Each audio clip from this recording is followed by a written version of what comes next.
Fala galera, bom dia, boa tarde, boa noite, eu não sei a hora que você está assistindo mais um episódio do Café com Edu Granado. Mas o que eu quero falar para vocês hoje é que esse episódio promete.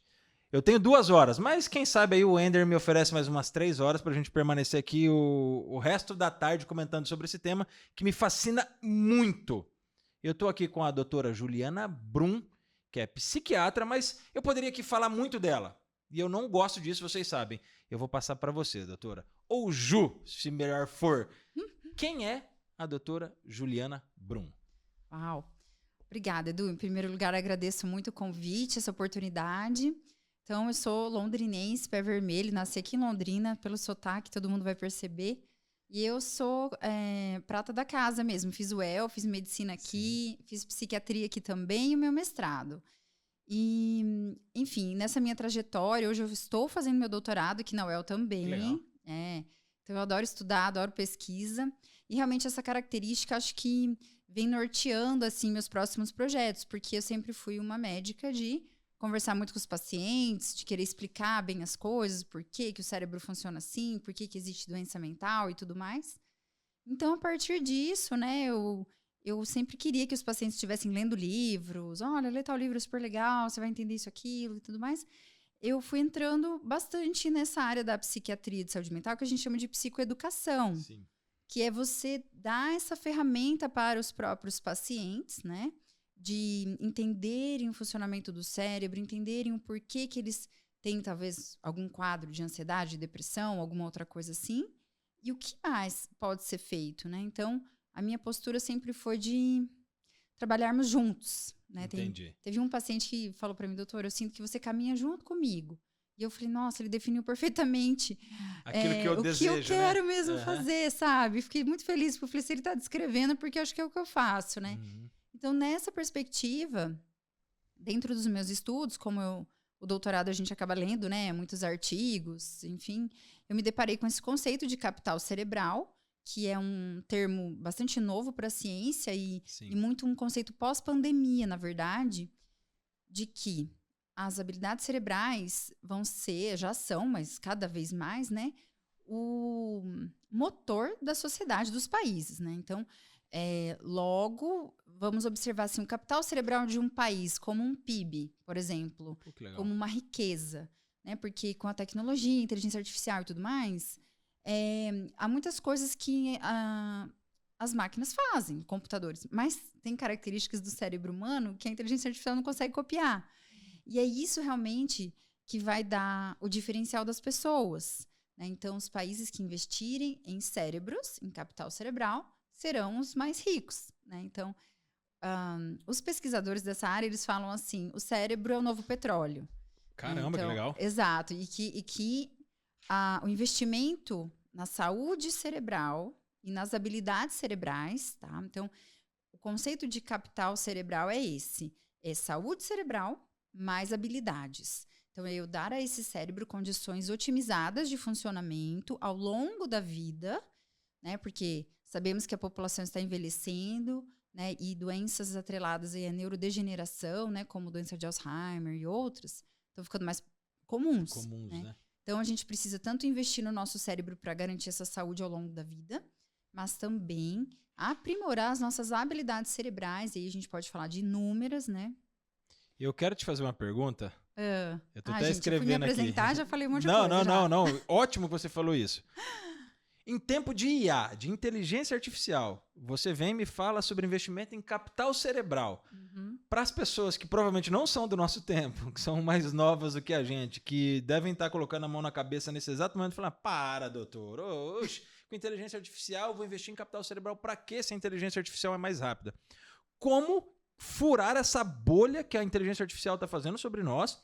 É muito boa, eu utilizo em grande parte das coisas que eu faço, porque ajuda a corrigir texto, ajuda em N fatores. Uhum. Mas como você pretende, como os pesquisadores que estão pesquisando o capital cerebral estão estruturando para furar essa bolha da IA para entender, gente, não é só IA, acorda, a IA é interessante, mas se você não investir naquilo que é seu, que é fisiológico, que é físico, você vai acabar bugando. Como vocês estão estruturando para que essa bolha seja furada da moda da IA agora? Olha, o que se observa hoje é que a saúde mental nunca esteve tão deteriorada. Nós vivemos uma epidemia de doença mental. Então, se observa que as tecnologias que nós utilizamos hoje, elas aumentaram muito a nossa produtividade e nosso acesso a informações. Desde informações ruins, baratas, fabricadas rapidamente, até realmente conhecimento que vem agregar para a nossa vida, né? Mas esse conjunto, então, desse excesso de informações e demandas diferentes, rápidas, né? Um dia, assim, hoje a gente tem que fazer 50 mil coisas e responder WhatsApp, e-mail, etc. Exato. Né? Então, tudo isso tem sobrecarregado a questão emocional. Então, o que eu digo para as pessoas? Se você não cuidar do seu cérebro, eu até tenho uma frase que eu falo muito lá no meu Instagram, que é: ajude o seu cérebro a te ajudar. Perfeito. Quer dizer, entenda como ele funciona. Porque nós somos produto de um desenvolvimento aí de milhares de anos. Então, ao mesmo tempo que a gente tem, sim, mais tempo, a gente pode delegar para uma inteligência artificial, né? Cumprir com tarefas até com menor chance de erro do que com um fator humano, tem outras habilidades que o cérebro precisa. Por exemplo, socialização. A pandemia mostrou muito para nós o que o isolamento social faz com o ser humano, né? Então, olha, hoje eu pego desde adolescentes assim, que passaram ali uma fase de infância, jovens que não socializaram por 3 anos, que tiveram que aprender tudo com uma tela, né? Estudar.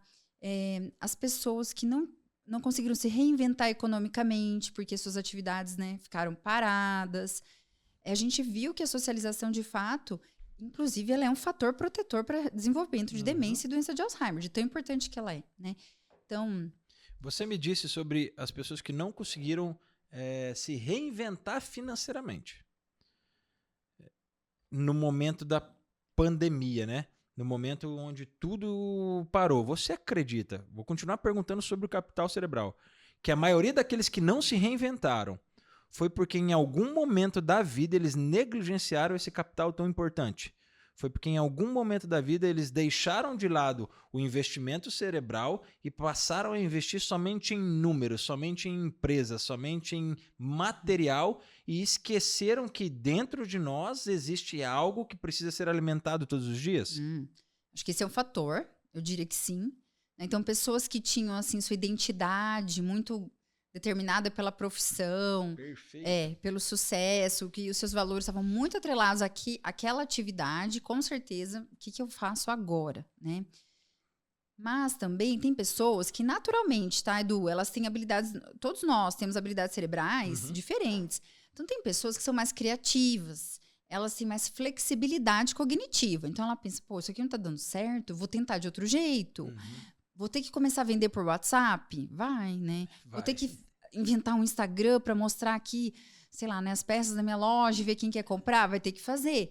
Então, quem tem mais... Isso a gente chama flexibilidade cognitiva, que isso é uma habilidade cerebral, por exemplo.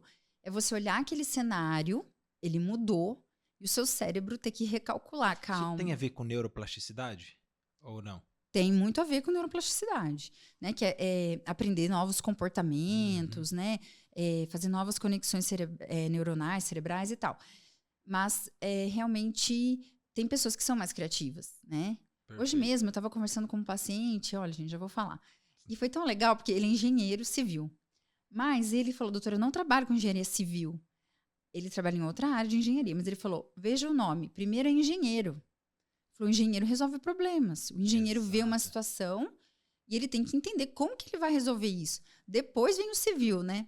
Então, ele me dizendo que na atuação dele é muito importante ter essa criatividade, ter esse olhar, né? Então, como a gente estava falando, ficou evidente, pessoas muito fixas não conseguiam daí enxergar, né? E daí isso...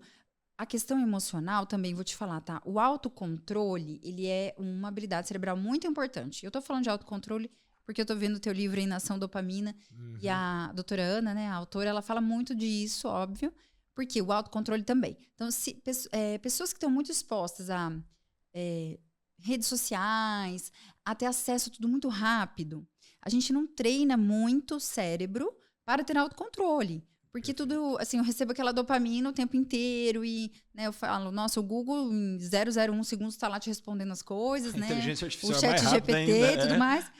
E daí eu falo, nossa, bom, na minha época de escola, né, eu ainda peguei aquela época Ia de na ir pra biblioteca central. biblioteca e tal e tal. Então, tem que treinar esse autocontrole, o cérebro retardar a recompensa que ele recebe, né? Então, você, assim, ter uma pergunta respondida também é uma recompensa, né? Então, pessoas que têm mais autocontrole, elas têm um cérebro que não fica tão dominado por neurônios, por circuitos neuronais mais primitivos. Então, ou seja, o emocional não rouba dela, não faz um sequestro neuronal. Então, ela consegue ter tomadas de decisões mais acertadas, né? Ela tem, assim, ao mesmo tempo que ela tá preocupada, ela tá nervosa, ela tá triste, sei lá, mas ela consegue usar aí o córtex pré-frontal, principalmente, tomar decisões acertadas. Então, pessoas que na pandemia, por N motivos, né, gente, desde ter pegado Covid mesmo, também teve esse fator orgânico ali, que o próprio vírus deu muitos sintomas cognitivos nas pessoas. Bastante. E as perdas e todo o medo, e era uma ameaça real que a gente viveu e tal. Então, quem tinha também esse autocontrole, o cérebro conseguia não deixar o emocional roubar toda a atenção, porque a nossa atenção ela pode estar voltada para o externo, mas para o meu ambiente interno, né? E o emocional, ele é um poderoso distrator, né? Eu quero fazer uma pergunta falando sobre... A gente está falando sobre trabalhar o capital inicial, cerebral, capital inicial é a banda, caramba. A gente, o TDAH, né? A moda do TDAH. A gente está falando sobre trabalhar o capital cerebral. Você falou sobre as pessoas que teriam mais dificuldade por serem mais rígidas, né? Com a questão da mudança, mais fixas. Mas eu cheguei lá para você, eu sou uma dessas pessoas, metaforicamente falando, rígida, fixa. Eu acho que pau é pau, pedra é pedra e não tenho possibilidade de mudança.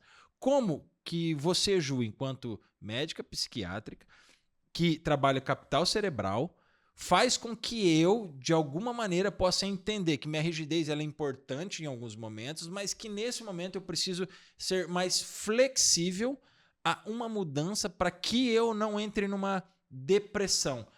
Aí eu vou citar Augusto Cury, né, que eu gosto muito da leitura dele, que ele fala que a ansiedade é o mal do século, onde vai atingir mais de 1,5 bilhões da população, se já não atingiu. O livro que eu li é de 2022, então eu acredito que provavelmente já atingiu. Como que você chega? Eu sentei lá rígido. Você fala, eu estou aqui achando tudo que é balela, porque por mais que hoje aumentou a consulta na psiquiatra, algumas pessoas ainda acham que o psiquiatra é médio de louco. Né? E que o psicólogo só atende louco. E não é isso. Então, como que você consegue quebrar essa rigidez ou como que você começa a estruturar um trabalho para que essa rigidez seja quebrada ou, no mínimo, flexibilizada? Nossa, olha só. Eu sempre vou tirar muito do contexto da própria pessoa. Então, outro dia eu tive um caso assim, né, que veio os acompanhantes, eram os pais, né, de um jovem. Ele já é maior de idade, mas é bem novinho, assim, 18, 19 anos, e os pais estavam juntos. E o pai falou exatamente isso pra mim. Era um paciente com diagnóstico, ele falou, doutora, eu acho que o problema é que hoje esses jovens, né, não sabem muito lidar com dificuldades e tal, meio que desqualificando, né, a necessidade de um tratamento, né. E eu falei pra ele, eu concordo com o senhor em partes, porque a gente não pode medicar uma pessoa que não tem uma doença. E eu entendo que hoje as pessoas podem pensar dessa forma também. Eu não posso sofrer, né? Então, outro dia, uma amiga minha disse, eu tô me divorciando, eu já comecei a tomar antidepressivo. Daí eu falei, mas o quê? Por quê? Não, porque, né, tô divorciando, já vou tomar antidepressivo. Ele já tá antecipando. Falei, não, por favor, não faça isso. Pare de tomar esse remédio, né? Então, existem pessoas que estão com esse tipo de mentalidade. Eu disse pra ele, mas tão grave quanto eu fazer isso é eu deixar passar uma pessoa que tem uma doença, que precisa de tratamento e ela não foi identificada. Então, hoje nós temos pessoas que tomam remédio, tá? Nesse universo. Pessoas que precisam e tomam, pessoas que não precisam e tomam, e, infelizmente, eu tenho pessoas que precisam e não tomam. Então, o primeiro passo é você ir num especialista. Isso aí você já diminui bastante sua chance de tomar remédio à toa. Especialista não é a internet, né? Não. Não é o Google, né? Não. E também, Edu, estava até refletindo sobre isso hoje, porque eu estava estudando sobre empatia. Perfeito. E problemas psicológicos, eles são mais difíceis para o cérebro humano ter empatia do que um problema físico. Então, se você vê uma pessoa passando dor, o seu cérebro vai ativar as mesmas regiões de percepção de dor em você. Os mesmos neurônios, a gente tem essa correspondência. Então, para o ser humano, é fácil falar, coitada, tá com dor, poxa vida, nossa, como que faz para tirar a dor dessa pessoa, né?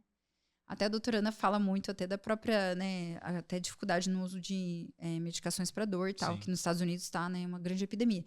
Mas quando eu falo, ele está sofrendo por conta de algo emocional, psicológico, o cérebro humano ele precisa processar essa informação. Ele tem que ter mais empatia, porque eu preciso olhar para você, me colocar no seu lugar. Talvez a minha reação não seria a mesma que a sua. Sim. E ainda assim sentir empatia. Então, eu concordo que é mais difícil para as pessoas terem empatia por problemas mentais e psicológicos, tá?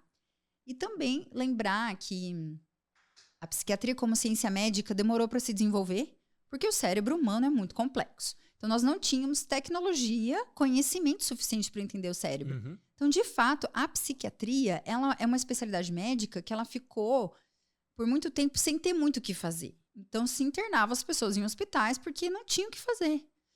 Quando surgiram as medicações, por exemplo, a palavra loucura, ela hoje pode ser uma ofensa. Exato. Mas ela era um diagnóstico. Ele é louco, né? Falava assim era mesmo, isso né? mesmo, essa pessoa é louca, ela tem loucura. Porque não se sabia o que ela tinha, era uma palavra para meio que todo mundo, geralzão, né?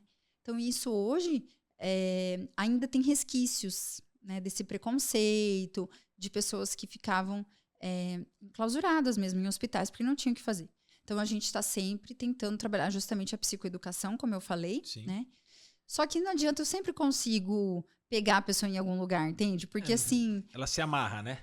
ela vai falando e Deixa. eu, dentro do contexto dela, né? Eu falo, eu acho que isso ela vai entender, eu vou procurar ir por esse argumento, né? Então, quando eu expliquei para esse senhor que eu estava falando, é verdade, tem pessoas que tomam remédio sem necessidade. Eu falei, mas também temos pessoas que precisam e não tomam, né? Então, dessa forma, eu já quebrei um pouco essa objeção dele, Sim. né? Mas tem que ter vínculo, confiança, para aos poucos, né? Então, pessoas muito fixas, olha, também, outro dia eu falei assim para o paciente, não vai ser nem do meu jeito, nem do seu. Vamos ter que achar Falei, a gente vai ter equilíbrio. que chegar ao meio termo, né? Então, nós vamos assim, né? Como eu falei, eu caminho junto com a pessoa, né? Conforme eu sinto que ela consegue. Eu até vou te fazer essa pergunta, porque como sair da subjetividade da parte mental, que eu não consigo sentir, para que eu traga para a pessoa algo que ela possa perceber nela, para que ela entenda que isso faz parte do que o emocional está fazendo com ela. Por que eu vou te fazer essa pergunta? Eu fiz em mim, através de desafios físicos, me entender o que a depressão me causou. Eu me tornei ultramaratonista após a minha depressão. Porque eu queria entender fases do meu corpo, através da ultramaratona, que me causavam dor. O que a ultramaratona me causou, a primeira que eu fiz? Euforia no começo. Uma euforia, porque, cara, eu vou ser ultramaratonista, eu vou correr 70 quilômetros, vou fazer isso, aquilo. Que maravilha. Quando eu comecei, eu falei, que idiotice que eu fiz. Eu corri 10, eu tenho mais 60. A maior que eu fiz foi 122 quilômetros. Nossa. Porque eu corri em volta do lago ainda, por 24 horas. Então, eu fiquei pensando, como eu posso fazer? Sentir no meu corpo aquilo que é subjetivo. Aquilo que só eu que tive a depressão entendo, mas não percebo. Aí, eu trouxe para mim essas dores das fases da atividade física que eu sentia no meu corpo e entendi que são as fases da depressão, para mim. Isso não sei se tem um estudo falando disso, mas foi o que eu consegui relacionar. Mas como que você faria isso? Comigo, por exemplo, ou com qualquer outro, que você deve ter inúmeros casos que sentam lá no seu consultório e que às vezes você deve... Ele falando, você fala, meu Deus do céu, esse aqui é mais difícil que o que estava aqui agora. Aí o próximo que vem ainda é mais difícil. Como que você consegue estruturar para fazer com que essa empatia realmente aconteça? É ouvindo a história dele, é conversando com esse rapaz de 18 anos sem os pais, para você entender se ele é um cara que não gosta de muitas coisas, porque o pai criou numa bolha, né? Como que você faz isso para tirar a subjetividade, se existe algo de como fazer e colocar ele no mundo real. Isso aqui é parecido com isso aqui é como se você estivesse numa piscina se afogando, isso aqui é como se você estivesse correndo. Como que você trabalha isso? Existe alguma forma de fazer isso? Uma forma... Me fiz entender ou fui muito louco? Não, acho que deu para entender. É uma forma que a gente tem muito em psiquiatria para mostrar para o paciente que ele não está bem, que isso que ele está apresentando não é apenas uma emoção. Porque realmente o ser humano tem tem assim, uma gama de emoções, né? Sim. Então todo mundo fica triste às vezes, com raiva, cansado, etc.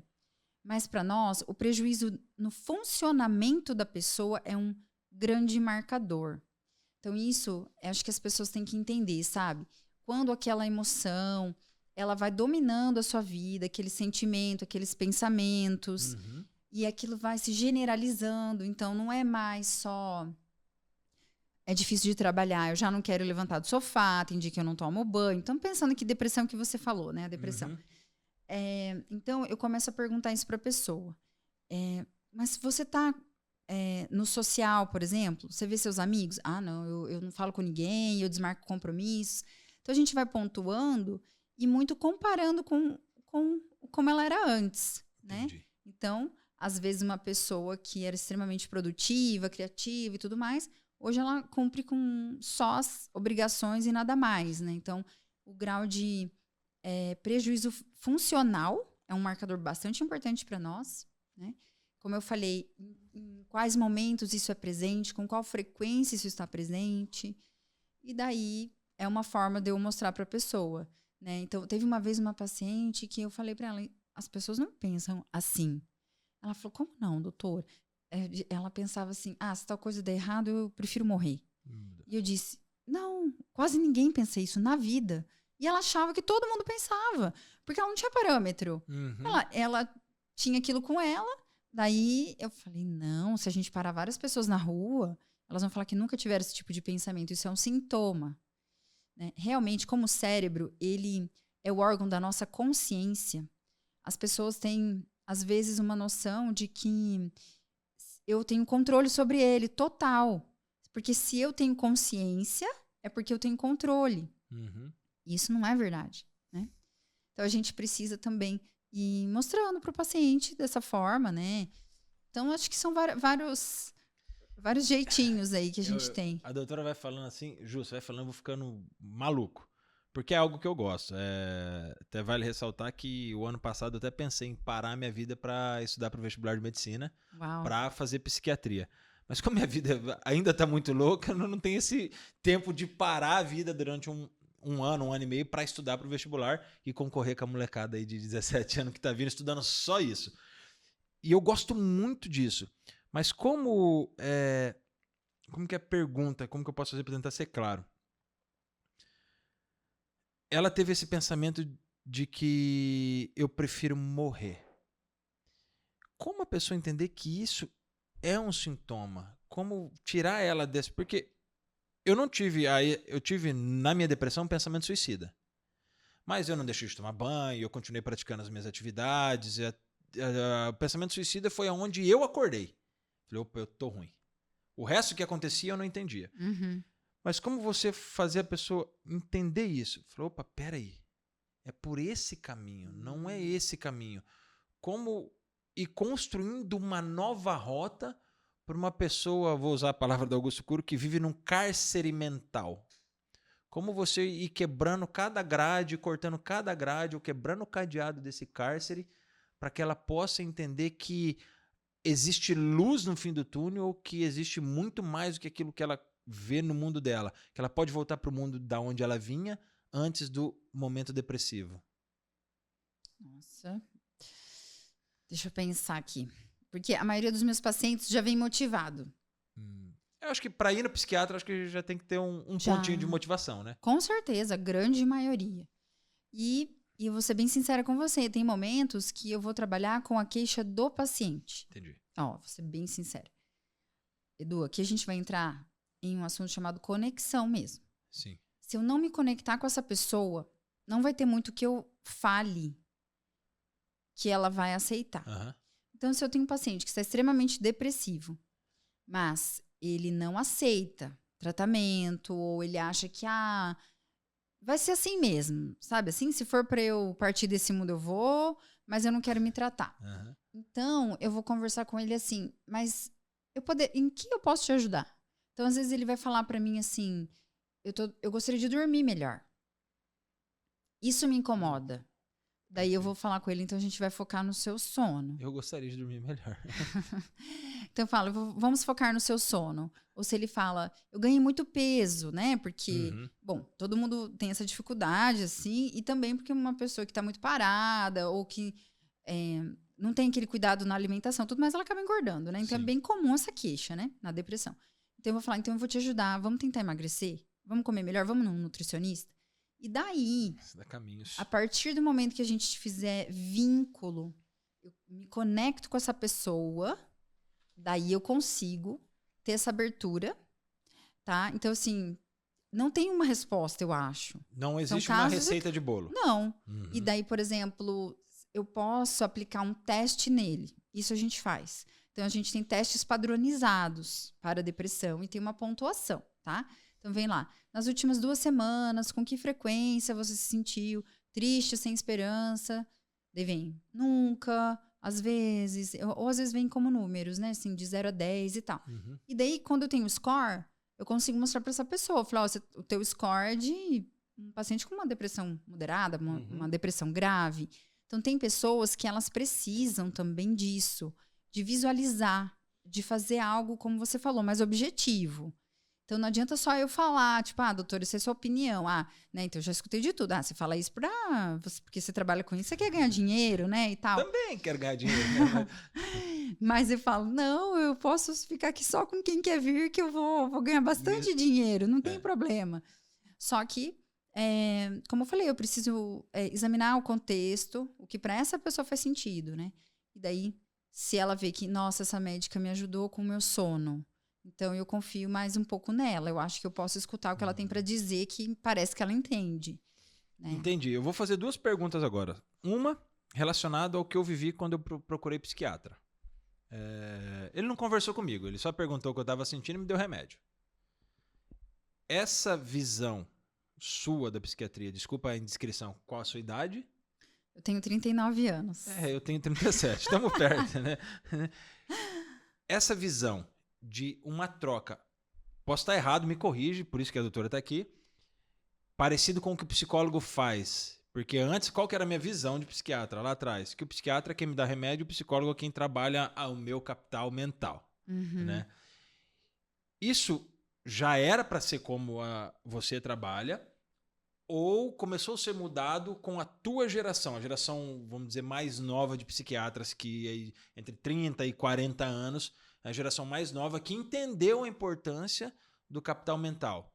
Isso é de vocês, mais novos na psiquiatria, ou deveria ser, e eu acho que talvez pelo cansaço ou descaso com o paciente, o médico só me receitava o remédio?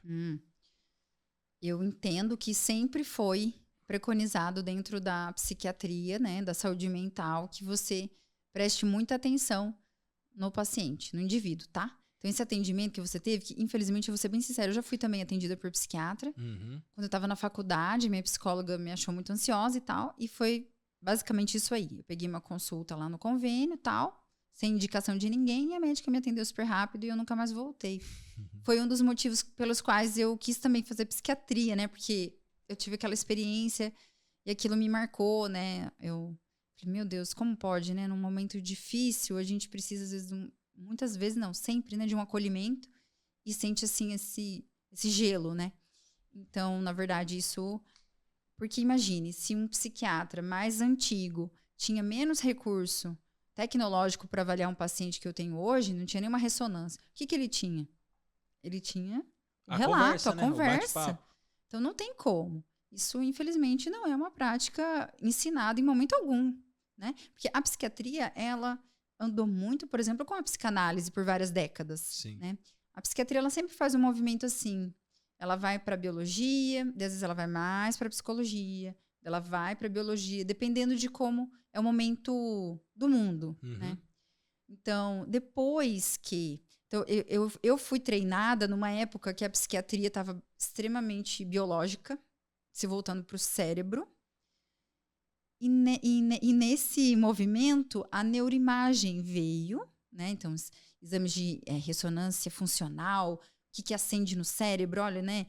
Que área cerebral que serve para isso e tal. Mas a psicologia também pegou essa vantagem. Então, a gente começou a ter estudos mostrando, olha, a mesma área cerebral que o antidepressivo funciona, olha o paciente em terapia, é a mesma área que é estimulada. Então, daí, os psiquiatras também começaram a ter mais segurança ainda de entender. A psicoterapia é extremamente importante, porque olha, ela causa modificação no cérebro mesmo. Então, isso foi lá pela década de 90, anos 2000, e daí deslanchou, né? Então, assim, eu lembro certinho, eu estava na residência, e as minhas professoras de psicologia, então eu tinha aula de psicologia por 3 anos, né? 2 vezes por semana. E as minhas professoras, hoje são minhas colegas, né? E daí a gente fez um pôster para um congresso de psicologia, chamava assim, ó. Psicologia e psiquiatria podem conversar? Era uma pergunta nossa. E ali tinha um caso e a gente ia explicando como que a gente trabalhou junto, né? Então hoje, graças a Deus, assim, é maravilhoso eu poder contar com profissionais, né? Da área de psicologia e que me ajudam muito e a gente tem essa troca, né? Você falando, aí eu venho para minha segunda pergunta, que você comentou. Psiquiatria e psicologia podem conversar?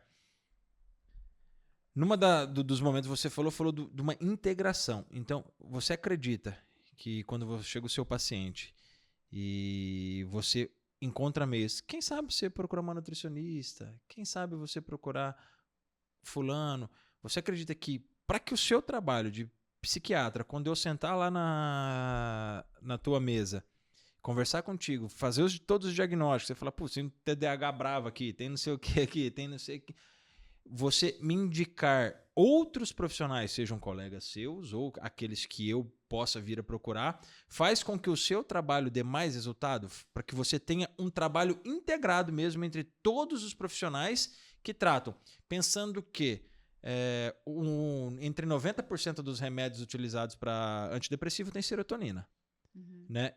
E onde eu mais libero serotonina é na prática de esporte. Então, pensando nisso, quando você realiza esse trabalho integrado, você acredita que o seu trabalho tem muito mais efeito? Com toda certeza. Então, hoje também, a gente tem tantos avanços na área médica, não tem como eu achar que eu sei tudo. Perfeito. E que eu vou entender tudo de todas as áreas, né?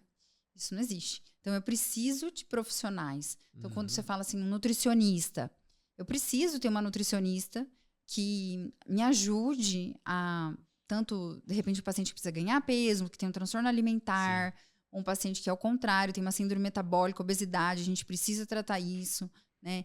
Então, não tem mais isso, sabe? Entendi. Porque senão, um tratamento que ele é só baseado em medicação, ele é muito pobre. Então, não tem como. E não precisa falar, mas ainda existe profissionais que trabalham só nessa questão, né? De, infelizmente, trabalhar só com a medicação, de querer trazer, acho que em todas as áreas, eu não vou falar só da medicina. Eu sou educador físico de formação também, e a gente percebe que em várias das áreas eu quero centralizar em mim a responsabilidade da sua melhora, ao invés de eu ampliar o leque, entregar talvez aquela pessoa na qual eu não posso atender, entregar para um psiquiatra, entregar para um psicólogo, entregar para um nutricionista, não querer ser o senhor das coisas, porque, como você mesmo disse, eu não vou entender tudo. E para a gente entrar um pouquinho no livro, eu acho que vai muito no que a gente está falando. Antes de entrar no livro, eu quero te fazer uma pergunta, que eu até anotei aqui, ó, ontem, na que eu estava escrevendo. Me fala da moda do TDAH. É moda ou realmente está maior o diagnóstico? Bom, então, o TDAH está, sim, com mais diagnósticos, né? Nós temos mais, porque nós temos uma geração de pessoas aí que passaram sem diagnóstico correto e tudo mais. Então, existe sim, tá?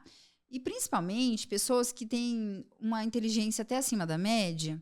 Então, elas passaram pela infância, adolescência, conseguia passar de ano. Então, eu falo assim, doutora, eu decorava tudo um dia antes da prova, ia lá, fazia prova, passava de ano, né? Mas foi crescendo com aquela sensação, eu não sei de verdade. Eu não consigo, não tenho disciplina de estudar, né? Sento lá na sala de aula e viajava na maionese o tempo inteiro, né?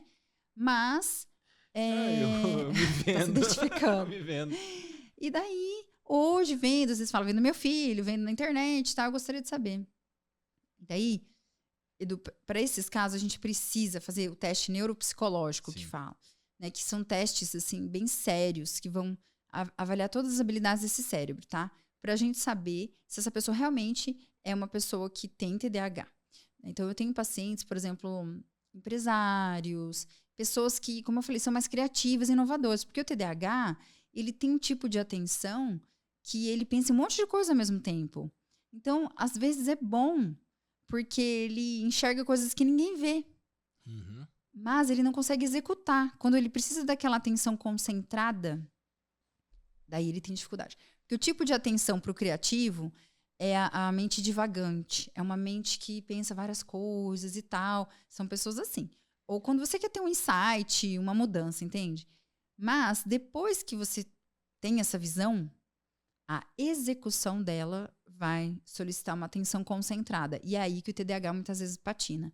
Então tem que lembrar o seguinte, gente. Com o amadurecimento neurológico do nosso cérebro, todo mundo ganha mais atenção. Porque o adolescente, ele não consegue focar tanto quanto um adulto. Tá? Então, tem pessoas que elas já tiveram mais déficit de atenção e elas vão amadurecendo, elas vão se adaptando. A gente falou da neuroplasticidade, Sim. né? Então, outras áreas cerebrais vão assumir um pouco mais esse comando. Ela também cria estratégias. Então, eu tenho pacientes que falam, doutor, será que eu sou TDAH? Eles falam assim, eu tenho lista para tudo, eu tenho agenda para tudo, eu tenho lembrete, porque senão eu esqueço, eu confundo. Então, Mas assim, isso devia ser visto todo mundo ter lista, agenda. Então, tem pessoas que elas vão também criando estratégias, tá? Agora, que as pessoas estão mais distraídas, isso é fato. Daí também, então por isso que eu falo, a gente precisa do teste, porque muitas vezes não é TDAH. É déficit de atenção, mas não é um transtorno por déficit de atenção. Não é a patologia, Não né? não é. Então, qual que é a principal causa hoje? Tela e tela. Porque você ficar pegando um monte de informação aleatória, porque assim, se você pegar o seu Instagram, TikTok, sei lá, são conteúdos muito diferentes uns dos outros. E rápido, né? E rápido. Então, para o nosso cérebro ter esse tipo de atenção, é igual você ficar abrindo um monte de janela no computador. Porque essa atenção dividida, na verdade, que a gente chama, ele tem que ficar com um monte de informação online ao mesmo tempo. Né? Até um dia eu fiz um post, uma paciente me falou, doutor, eu não sabia que isso era tão ruim e tal. Mas eu estava falando sobre assistir televisão e ficar no celular ao mesmo tempo. Ninguém faz isso, né? Além de você estar acostumando seu cérebro a ter esse hábito, você está criando um hábito, né? Emparelhando uma coisa com a outra, TV igual ao celular. Depois, quando você precisa focar, você vai ter mais dificuldade, porque você fica recrutando sempre os mesmos neurônios, isso fadiga o cérebro. Uhum. Então, a gente tem pessoas com uma insônia, porque daí você fica muito na tela, você acaba dormindo mais tarde, você já tá com a cabeça cheia de coisa. Então, seu cérebro também não teve tempo de se recuperar daquele dia, daquela sobrecarga, porque a consolidação de memória, ela é feita durante o sono. Então, se eu durmo mal, eu já não consigo absorver tudo aquilo que eu vivi. Sim. Né? Então, eu já acordo meio atordoada. E daí eu fico sendo bombardeada por informações. Então, isso vai me deixar mais desatenta. Então, eu peço para as pessoas, eu falo as micropausas do dia. Então, você vai pegar um elevador, deixa o celular na bolsa. É uma micropausa. São 2 minutos que você está ali no elevador. Deixa sua mente descansar, devagar, pensar na vida. Não fica dando muito input, né? A gente fala input, é ficar dando informação. Então, é isso que está acontecendo. Hábitos muito ruins, né? Então, coisas básicas, como eu falei, higiene do sono. Então, às vezes a pessoa fala, mas eu trabalhei o dia todo, eu mereço, né? Eu mereço ficar aqui dando risada, me distraindo. Isso e eu, às vezes, falo isso pra mim mesmo. Só que não é um descansar legal. Eu falo, vai fazer uma caminhada, olhar a natureza. Né? Por isso que eu falo, ajude seu cérebro a te ajudar. Então, assim, natureza, ela é muito boa para o nosso cérebro. O neurônio tem expectativa de ver árvore, de ver natureza. Então, também tinha uma paciente que ela falou assim, eu nem gosto de hotel fazenda, mas eu fui lá e eu lembrava de você o tempo inteiro, falando, neurônio gosta de natureza. E daí ela ia lá passear para ver se ajudava, né? Então... Uma dúvida, com tudo isso que você está explicando, que a doutora está explicando. TDAH é uma patologia. Distração, não. Ou é também. E eu posso adquirir, contrair TDAH? Por exemplo, eu sou um cara, metaforicamente falando, porque eu acho que eu nunca fui do jeito que eu vou citar o exemplo agora, sou um cara tranquilo, um cara que nunca se distraiu com nada. Aí, de repente, a nossa geração foi a geração sem tela, sem celular, daí a gente pegou, de repente chegou toda essa loucura da tela e a gente viciou, porque é algo novo pra gente, algo gostoso, dopamina liberada. Falei, mas gostei desse trem. Eu posso contrair a patologia TDAH ou não? Eu consigo, com higiene do sono, com jejum de dopamina, com todas essas coisas, melhorar. Aí a pergunta é, me corrija se estiver errado. TDAH, ele é endógeno, eu produzo, nasço com, ele é genético, ele é hereditário, ou numa fase da vida eu posso me tornei um TDAH? Excelente pergunta. TDAH é um transtorno de neurodesenvolvimento. Então, você tem desde a infância. Posso ter pacientes com poucos relatos. Então, às vezes, a pessoa não sabe direito como ela era, ninguém nunca falou, ela foi criada meio largada, sabe? Então, às vezes eu não vou conseguir documentar totalmente esse TDAH na infância, tá? Mas eu sempre falo que as demandas da vida adulta, elas nos exigem muita atenção. Então, às vezes, eu tenho pessoas que elas até tinham ali um déficit de atenção, só que elas não tinham tantas demandas para dar conta. Entendi. Agora, hoje, eu com 2 filhos, com casa, com consultório, com mais não sei quantas coisas, Eu sei porque eu dou trabalho para minha esposa. Daí, a minha atenção fica bem mais dividida e daí pode ser que ali que apareça. Mas tem que ter histórico, sim, tá? Senão, não é TDAH. É um déficit de atenção, mas daí você fala, e daí eu consigo treinar esse cérebro? Eu consigo, sim, ensinar várias formas desse cérebro melhorar a sua atenção, né?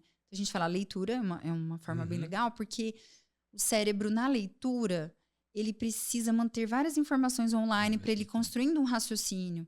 Então, é um tipo de atenção concentrada, é um treino muito bom. E também, Edu, tem que lembrar o seguinte, tá?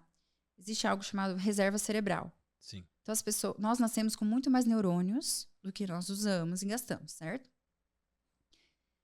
Gente, você vê mais um pouquinho de água pra mim, fazendo um favor? Ai, desculpa, porque minha voz às vezes começa a falhar. Não, fica tranquilo. Daí, se você começar a gastar neurônio demais, você vai gastar, é como se fosse uma poupança e você vai gastando. Como que a gente faz neurônio morrer a mais, né? Uso de drogas, substâncias ilícitas, né? A doutora Ana fala um monte aí. Fala bastante. Essa própria questão do sono, hábitos muito ruins. O neurônio é uma célula muito sensível. Ele precisa de um aporte de oxigênio e glicose constante, né?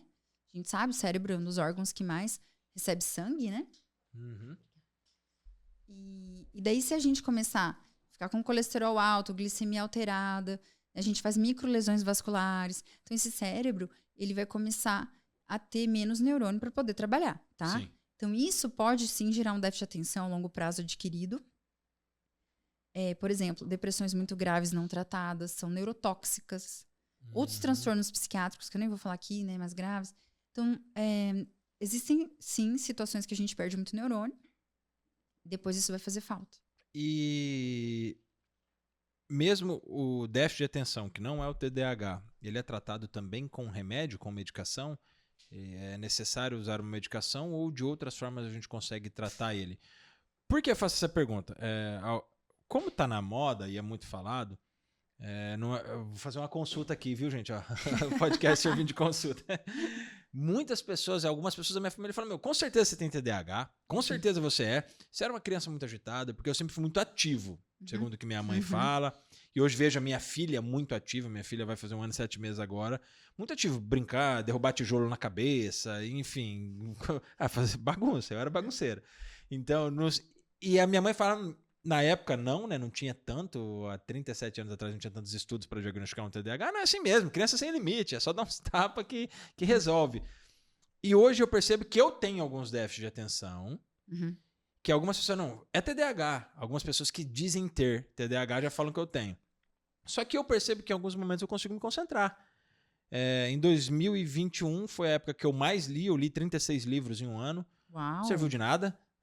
Porque é muito livro, eu não consegui. Eu realmente não percebi. Conseguiu absorver daí. Porque eu li um livro praticamente um livro a cada 2 semanas. Olha, interessante. E eu achei loucura. Achei loucura fazer isso. Serviu para eu entender que eu consigo, mas para absorção de conteúdo, para mim foi uma porcaria. Para mim, tem gente que. Eu tenho um colega meu que lê 10 livros mês.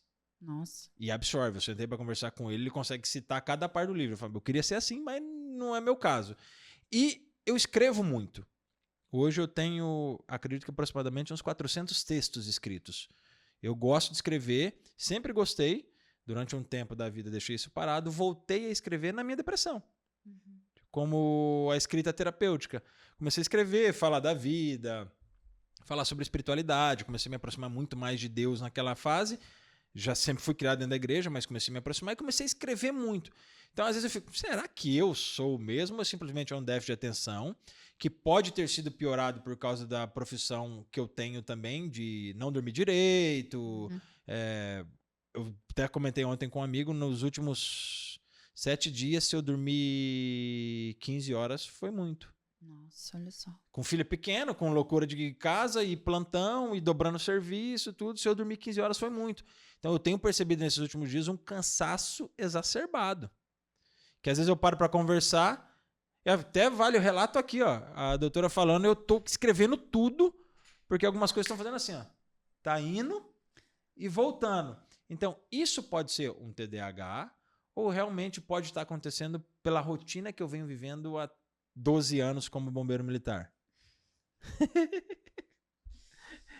Passa no meu consultório, vamos fazer os testes, aí a gente descobre. Eu acho que mesmo quem tem TDAH, tem pessoas que têm diagnóstico formal e elas não tomam medicação, tá? Elas podem fazer, sim, uma reabilitação cognitiva, né? Com profissionais dentro da neuropsicologia, é super legal.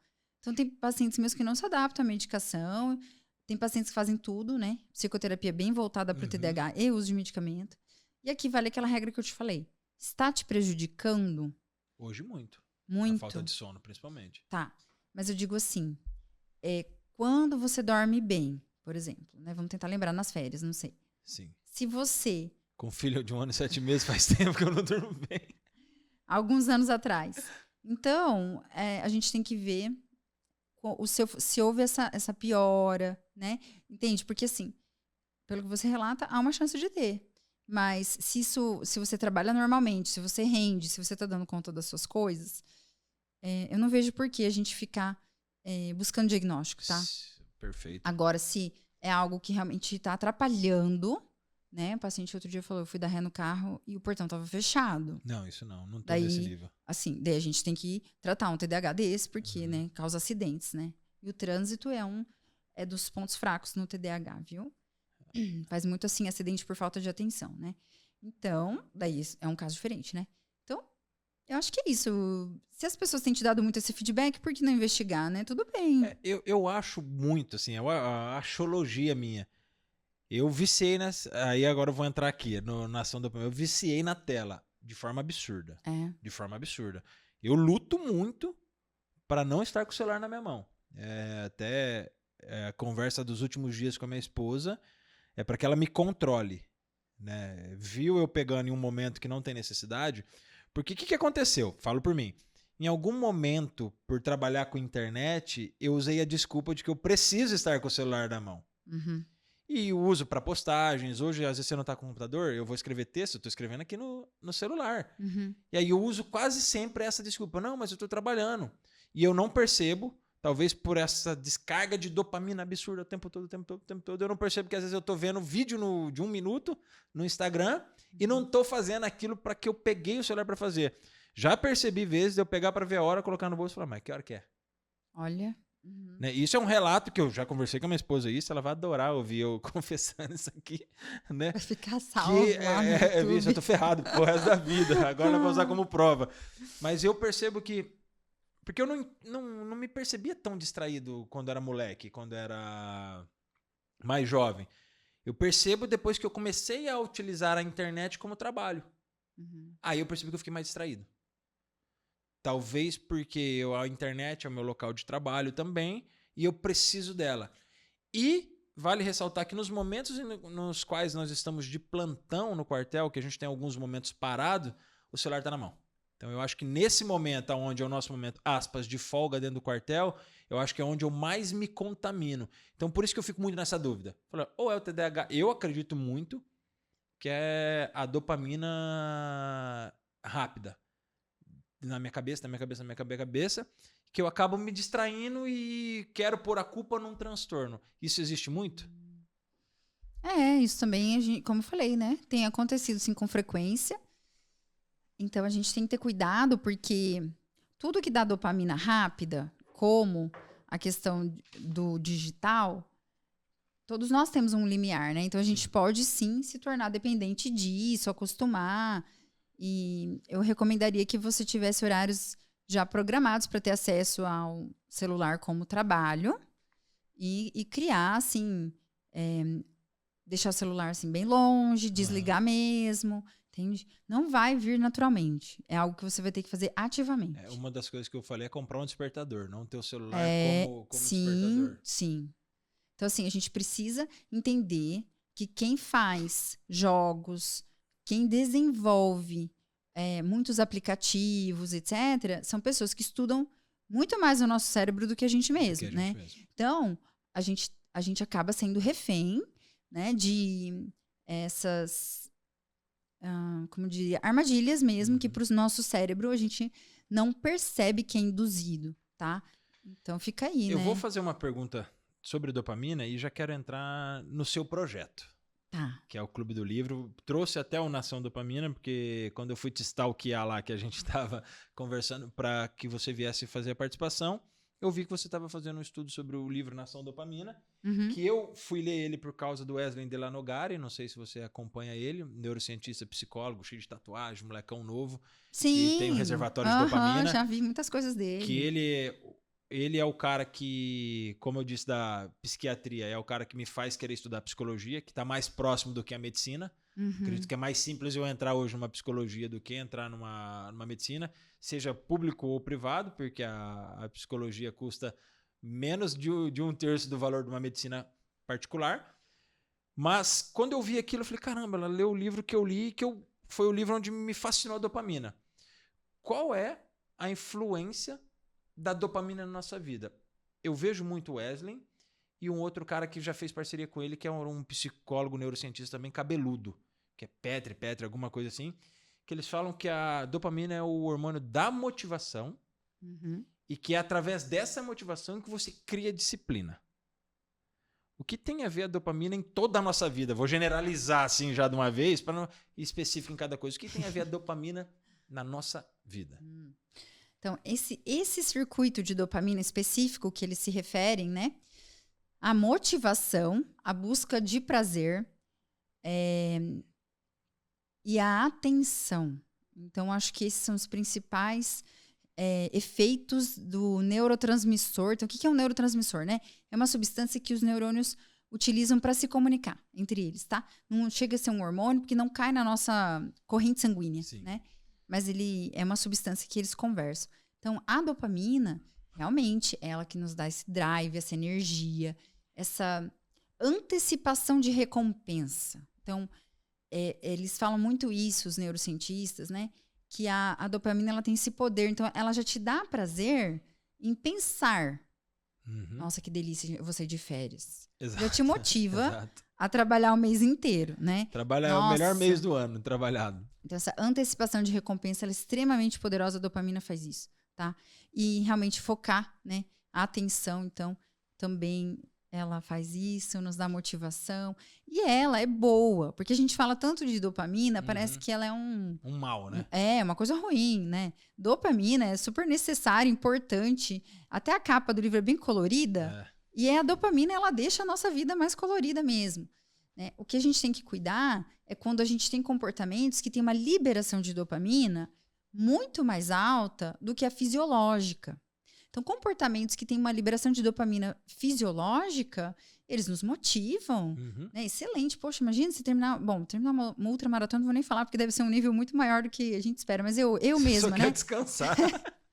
Eu vou fazer um treino, eu termino o meu bom. treino, eu tô super feliz, eu tô Exato. dando risada, eu tô... Nossa, consegui. Tô mais bem-humorada, dou risada das piadas Perfeito. que meu marido faz e tudo mais. Que né? eu não ia rir antes. A gente sai bem, assim, feliz, né? Também não é só a dopamina que tem ali e tal. As endorfinas e tudo mais.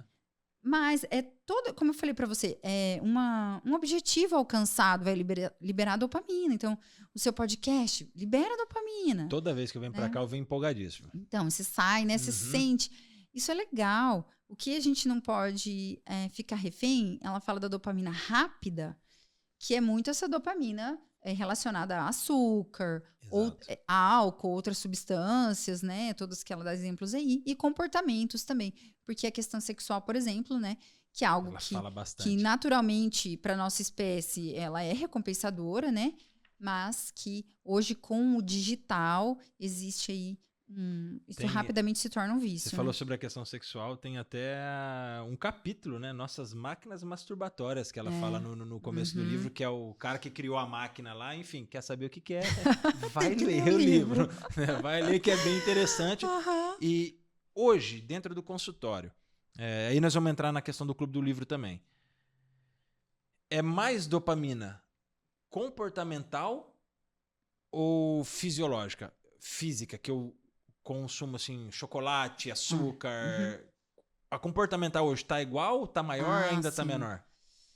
Olha, a minha população, tá? De pacientes, tá? Ainda eu diria que é muito açúcar, rede social. Mas eu não vejo assim, porque o meu público é bastante feminino, eu atendo muitas mulheres. Então eu tenho poucos relatos, mas eu sei do que elas me falam, por exemplo, dentro das casas, nas famílias. Meu marido é dinheiro com aposta, de futebol, de sei lá mais o que, de jogos. Tá uma moda hoje, hein? A pornografia em si, infelizmente, é algo que tá muito, assim, rouba tempo, energia, enfim. E outra, né? Acostuma muito o cérebro a comportamentos muito diferentes do que a gente tem na vida real. Animalísticos, normal. Então, assim, daí a pessoa não vai sentir o prazer numa relação monogâmica com a esposa, etc, né? Então, é muito... Mas o que eu pego mais é muito açúcar, que tem um acesso super fácil, né? Assim, em casa mesmo a gente consegue. E drogas, no geral, álcool. Agora a gente tem aí o pod, vapors, né? Outras formas de consumir nicotina, por exemplo. E outros tipos de substância, tá? É o mais comum pra mim, só que eu sempre fico me perguntando, né? Tem pouco relato, mas deve ter. É porque às vezes as pessoas têm vergonha de falar também, né? É isso que eu ia perguntar. Será que a maioria das pessoas, até mesmo, às vezes as pessoas vêm aqui, sentam no podcast, a gente faz uma pergunta mais assim, eles dão uma murchada, principalmente porque aqui tá gravado. Principalmente porque aqui a pessoa vai gravar, eu não quero falar.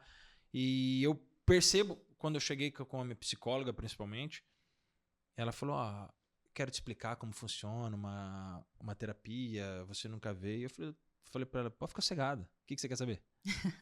Não, mas como assim? Eu falei, não, eu vou falar tudo. Eu tô aqui pra contar tudo, não é? Senão eu nem viria, não ia pagar pra estar aqui se eu não quisesse falar. Ela, mas como assim? Você é tranquilo com isso? Eu falei, eu quero saber se você é tranquila pra ouvir o que eu tenho pra falar. Essa é a sua profissão, então você tem que ser tranquila. Aí eu regacei.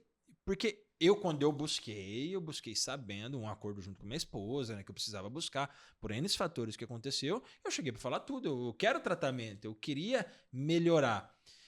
Justamente porque eu me vestia de muitas dopaminas rápidas, assim.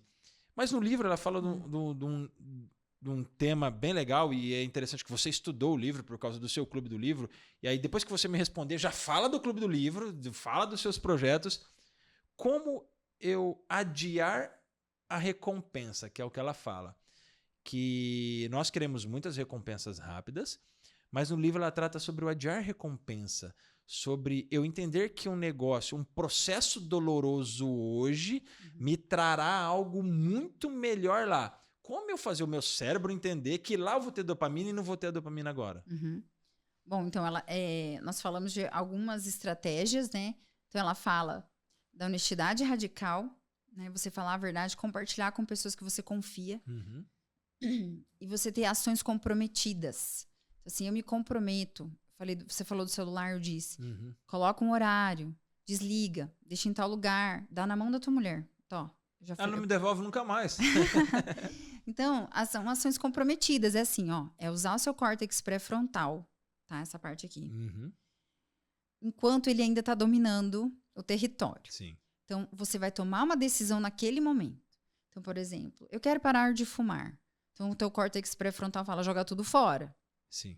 Porque a hora que a circuitaria de recompensa mandar aqui, não adianta. Já era. Já era. Já perdeu. Então, é isso mesmo. É você ter consciência, é você compartilhar com quem você confia. Às vezes a gente faz pactos, né? Alianças com pessoas. Né? Ela fala do jejum de dopamina. É você se privar e deixar seu cérebro, aos poucos, voltar a ter níveis mais fisiológicos, né? De dopamina. Então, esse é o caminho, é autocontrole, aquilo que a gente falou lá do começo, né? Uhum. Então, já vou aproveitar e falar do Clube do Fica Livro. à vontade e explica até porque por daí que eu vou... você decidiu ter o Clube do Livro, o que te motivou. Para eu poder encerrar a live lá no Insta, tá? Não, tranquila. Como eu tenho essa característica de psicoeducação, explicar muito para os pacientes, eu vivia recomendando leitura de livros e ninguém lia. Eu falei, ó, quer saber? Eu vou fazer um Clube do Livro com os meus pacientes. Daí, esse ano, eu peguei o livro Hábitos Atômicos, porque ele propõe, assim, muitas estratégias de mudança de hábito, né? E eu precisava muito... Porque, sabe, Edu, essa questão de mudança mesmo, de qualidade de vida, de capital cerebral, tem que ter comprometimento, né? Ou a pessoa toma uma decisão e ela entende que o resultado que ela quer vai necessariamente exigir dela energia e tomada de decisão, ou a gente vai ficar ali na zona de conforto e só com remédio, essas coisas. Então, daí, né, eu fiz essa iniciativa, falei para os pacientes, a gente vai começar a ler Hábitos Atômicos, quem quiser e tal. E daí, acho que uma semana depois, eu falei para um paciente meu, vamos criar um grupo de WhatsApp para quem quiser entrar? Ele falou, doutor, já criei. Foi lá, já fez para mim. Fez. Uhum. Legal. Daí, ele é um cara, assim, super dinâmico. E daí as pessoas começaram a entrar, comecei a mandar link, pus link no Insta, quem quiser pode entrar, nananã. E daí nisso eu comecei a mandar os áudios com as minhas reflexões, né? Foi super natural, assim. Daí eu começava a mandar, olha, essa página e tal. Daí eu comecei a mandar resumos mesmo. Esse capítulo fala disso, disso, disso. Né? E porque daí conforme eu ia lendo, eu falava, gente, mas eu preciso explicar, porque isso aqui é meio difícil de entender, talvez para uma pessoa que não seja da área. E daí eu ia explicando, foi dando super certo, todo mundo gostando, as pessoas se engajando, foi aumentando o número de pessoas lá, né? Hoje nós estamos em 240 pessoas nesse grupo. E daí foi muito legal. Então depois eu fui, né, trazendo outros livros, daí eventualmente eu consigo fazer encontro presencial, a gente faz evento online livros, também. Eles são todos relacionados à capital cerebral ou você utiliza outros livros também? Como assim? Eu li O Poder do Subconsciente, Atitude Mental Positiva de Napoleão Hill. São só livros pensando nisso? Ou você trabalha com outros livros pensando em outras estratégias também? Porque penso eu que capital cerebral é tudo aquilo que eu posso captar de informação, que possa servir de investimento para que eu possa utilizar na minha vida. Não somente onde a gente fala diretamente sobre um neurotransmissor do dopamina, que a gente sabe que está diretamente relacionado ao cérebro. E aí aprendi mais uma, como não cai na corrente sanguínea no hormônio, aprendi mais uma agora. Então, é só livros voltados à mente ou num contexto geral daquilo que, lógico, é escolhido por você previamente, os livros a serem trabalhados, segue um cronograma específico de cada mês aonde você quer atingir? Então, eu sou bem... Criteriosa. Criteriosa, Então, eu vou escolher, assim, sempre livros que tenham, assim, uma pegada um pouco mais científica. Massa. E também que tem a ver com a habilidade cerebral. Só que, Massa. assim, eu falo... Porque como o cérebro, gente, a emoção, ela tá intimamente atrelada ao funcionamento do cérebro, ótimo, né? Então, eu coloco, assim, por exemplo, Hábitos Atômicos, que era extremamente prático, era para saúde cerebral, preciso, né, que a pessoa faça isso aqui. Ensina sobre hábito angular, né? Isso, hábitos angulares e tal. Daí, no segundo, eu já trouxe uma questão mais emocional. Daí, a gente pegou Coragem de Ser Imperfeito. Maravilhoso, que era sobre... Brené Brown. Maravilhoso. Brené Brown. Daí, sobre vulnerabilidade, ousadia. Esse livro me quebrou quando eu li. É muito legal, eu amo esse livro. Daí... uma galerinha já meio que, não gostou tanto, outros já se identificaram. Eu não quero ser imperfeito. Né? Não posso ser vulnerável. Daí, março, a gente fez Nação Dopamina. Muito bom. Né, que eles gostaram bastante também. Então, daí em março a gente conseguiu fazer o encontro presencial Que e o legal. online, bem legal. Daí, abril e maio eu trabalhei só atenção plena e autocompaixão, então eram exercícios de meditação de atenção plena. Sem o livro, só... Não, era livre, era O manual livro? de atenção Ah, que plena. legal, isso eu não conheço. Chama Manual de Atenção Plena, né? Como viver calmo no mundo frenético, algo assim, bem famosinho Vamos esse. anotar. Depois eu te passo. Ótimo. E o de autocompaixão, que também, ele complementa a atenção plena, porque a autocompaixão, ela trabalha a aceitação. Sim. E também tem exercício de você olhar para você mesmo, num momento de crise, o que você falaria para você mesmo, o que você falaria para um amigo. Tem vários exercícios que nos ajudam a trazer também esse autocontrole, né? Tirar o julgamento do sentimento. Foi bem legal. E agora, esse mês, o livro Foco, do Daniel Goleman, que é só sobre atenção. Daniel Goleman, ele é muito requisitado nesse sentido, é muito estudado, né? Ele tem vários livros que eu acredito que eu acho que tem muito a ver com aquilo que... Ele é um psiquiatra também, né? Ele é psicólogo. Psicólogo, Ele é enfim, psicólogo, né? Mas esse livro Foco eu não conhecia dele. Então, qualquer coisa eu te coloco lá. Vamos que vamos. Vamos, né? Porque tá bem legal. Muito bom. Esse do Daniel Goleman, esse sim eu falo, gente, a pessoa lê sozinha esse livro, sem uma figura, porque ele fala de áreas cerebrais o tempo todo, de neurônio, isso, aquilo. Então eu vou lá no grupo, eu vou mandando um monte de foto. Falo, gente, ó, é assim que funciona. Você mostra a área cerebral. Que sim. legal. Põe eu sim. Vou te colocar. Então, e a partir disso, como tá sendo muito legal, recompensador, eu elaborei mesmo um clube do livro digital, com plataforma, que esse tipo eu vou... Netflix. Que esse eu legal. vou lançar final de julho. Que legal. Vão ser 5 livros. Alguns são esses que eu já falei. Então, o primeiro é Hábitos Atômicos, porque eu acho ele, assim, sensacional, tem que ter. Vai ter o Nação Dopamina, vai ter o Foco, vai ter um manual de Mindfulness e Autocompaixão. Que legal. E o último chama Mais Forte do que Nunca, que é da Brené Brown também, para dezembro, assim. Eu falei, vai fechar com chave de ouro, né? Para também trazer as pessoas para mais, assim, criatividade, inovação, né? Sair da zona de conforto.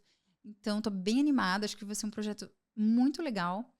E eu espero que as pessoas, assim, se animem, se envolvam, né? Para trazer essa reflexão, sabe? De que a saúde mental, ela pode... Você pode estar no melhor lugar do mundo, com a melhor pessoa que você mais ama no mundo, e se você não tiver saúde mental, aquilo lá não tem valor nenhum, cara. Então, assim, se você não cuidar do seu cérebro e do seu emocional, não tem o quê? Não tem dinheiro que pague, não tem nada.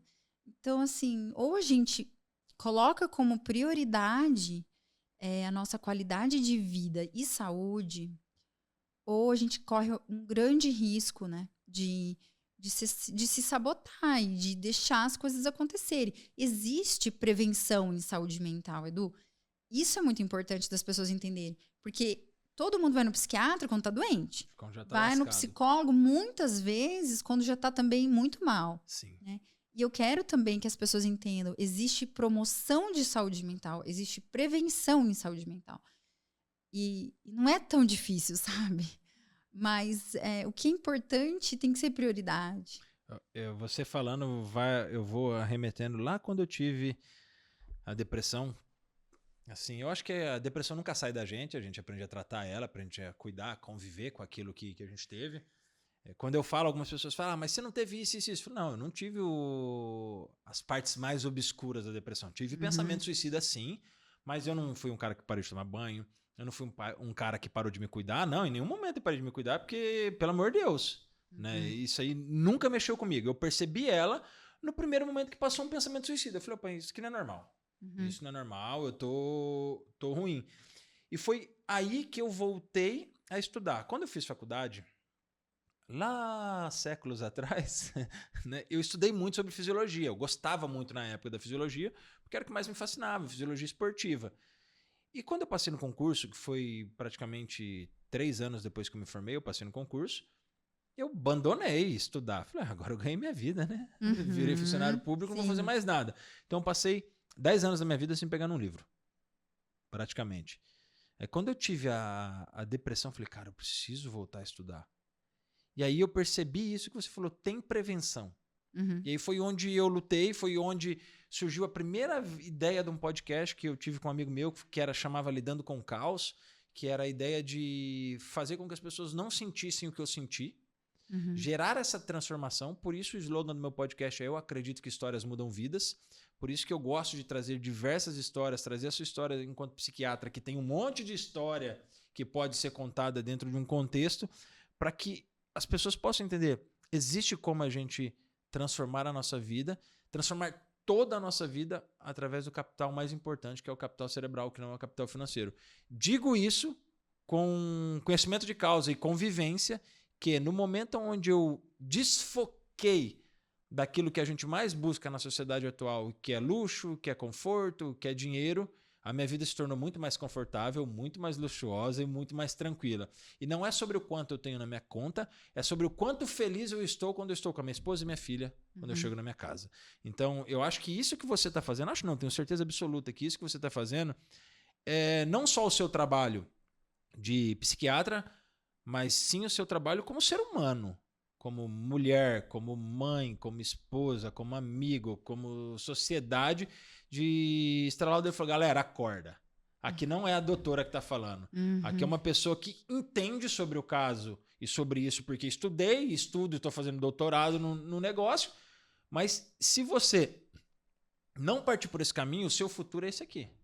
O seu futuro é uma depressão, o seu futuro é uma perda financeira, o seu futuro é uma perda familiar. Então, quando você vem falando isso, vai me remetendo.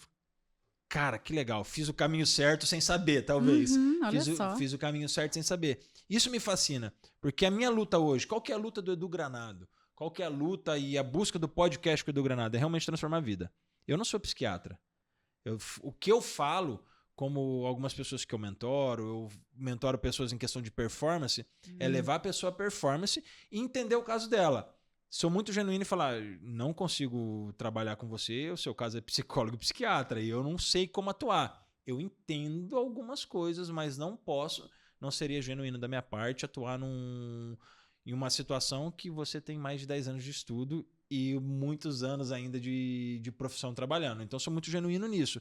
Só que quando você fala isso, me faz ir a pergunta: como eu posso te ajudar a fazer com que isso se torne ainda maior? Porque é o que faz sentido para mim. Mostrar para as pessoas que o capital cerebral, ele é a nossa prioridade. Não existe prioridades. Eu carrego isso comigo há bastante tempo.